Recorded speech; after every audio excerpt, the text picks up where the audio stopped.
Hello Pisces, Sun, Moon, Rising, and Venus signs. Kamusta kayo? Sana po ay nasa mabuti kayong kalagayan. Welcome back po sa Star Tarot. Kung bago kayo dito, welcome din kayo. Thank you for your support. I truly appreciate it. God bless you. Pisces, paunang mensahe po ninyo ay 3 of Wands. Ayan. So, parang excited, no? Si Pisces dito. Pwedeng ang iba sa inyo rito, baka meron kayong pinaplanong gawin at ngayon pa lang excited na kayo about it kasi pwedeng this is going to be a very rewarding endeavor para sa'yo, no? Kaya yung parang ini-imagine nyo pa lang na gagawin ninyo to, you have full of excitement already that you are feeling, so good luck sa'yo. What else? We have 6 of Swords, okay?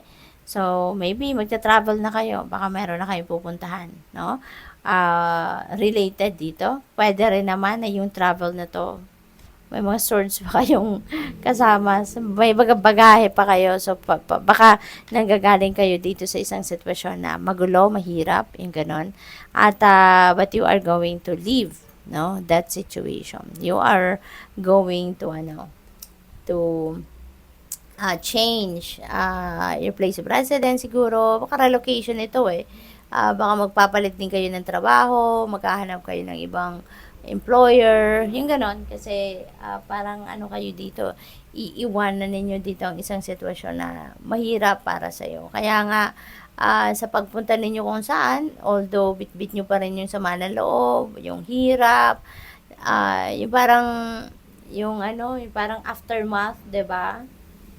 Ng kung ano man ang mga nangyari dito sa iyong sitwasyon, parang talagang nandiyan pa rin, bit-bit nyo pa rin sa dibdib ninyo. But wherever you're heading, dito it feels like to me na handa na kayo magsimula ng bagong chapter sa buhay ninyo. Kaya nga kayo aalis na, 'di ba, sa sitwasyon na to kasi you are ready to embrace new life. You are ready to move on. You are ready to make a new story, to write a new story para sa buhay ninyo, no? So, yung travel, yan,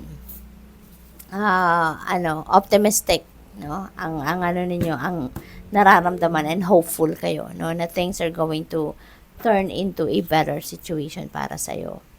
4 of Pentacles, ayan, so, siguro sa ngayon, nag-ano kayo, no? Nag-iipon ng pera, and at the same time, siguro you are receiving, or you are continue to receive, no? You're going to continue to receive money talaga. So, siguro baka may negosyo kayo, baka nandito na yung, meron na kayong continuous inflow of money, continuous inflow of abundance of prosperity. So, pwedeng may ganong ganap na ang iba sa inyo rito. And, pwede rin na meron kayong rito, ang tawag dito, merong pagbabudget or pagpaplano financially na maaring yun ang iniisip or ginagawa ninyo sa ngayon. And baka maisip ninyo sa ngayon na teka lang, parang ipon ako ng ipon, 'di ba? Gastos ako ng gastos sa mga needs, pero I've been working so hard, pero parang ang sarili ko hindi mo na titreat, 'di ba? So maybe ang iba sa inyo, you're going to do that as well, no? Baka pwedeng magpapasalon kayo, magpapamassage kayo, yung mga ganun ba, no? Kaya good luck sa iyo diyan. Enjoy ninyo 'yan, deserve ninyo 'yan. We have 8 of Swords. Ayan, so overthinking, no? Si Pisces. Overthinking. So, maaaring may pinoproblema ang iba sa inyo rito. At pwede rin naman na kahit hindi problema, pinoproblema ninyo. Kasi nga, nag-ano kayo, nag-overthink kayo. 'Di ba? Pwede rin naman na kung mayroon kayong pinaplanong gawin nyo na. 'Di ba? Diskartehan ninyo, pag-isipan ninyo mabuti what are the things that you need to do, how you're going to do it. 'Di ba? Straightforward, no? Wag na ninyong i-overthink ang sitwasyon kasi mas lalo lang kayong makakahanap ng problema dyan kung wala naman dapat na problemahin, 'di ba?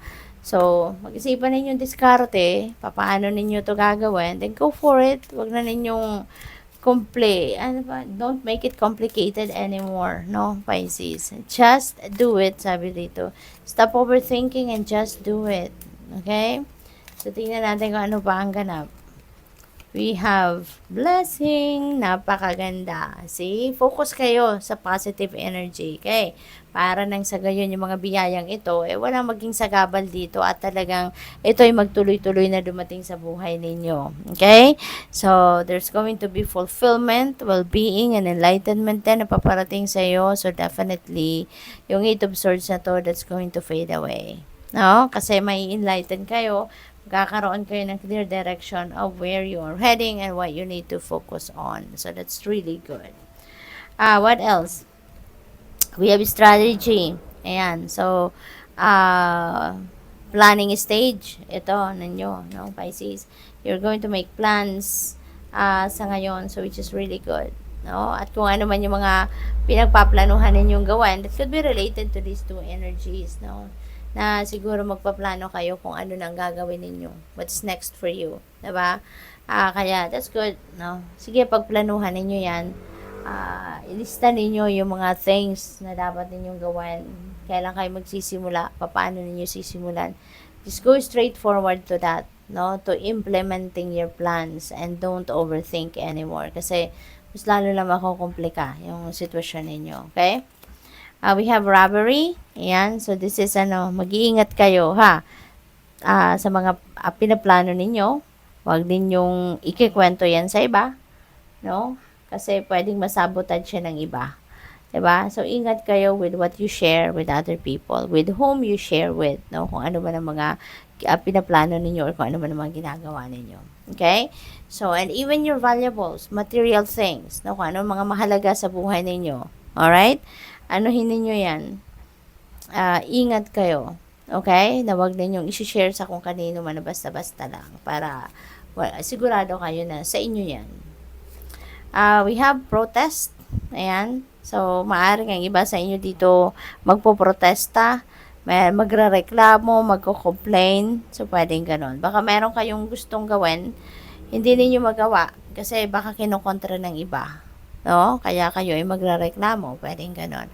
Or baka sa trabaho yan, may hindi kayo gustong nangyayari, kaya gusto ninyong magreklamo or gusto ninyong i-complain, 'di ba? Baka meron kayong mga rights sa trabaho na hindi binibigay sa iyo, kaya kayo magko-complain. So, good luck. Thank you for watching Love and Light. Namaste.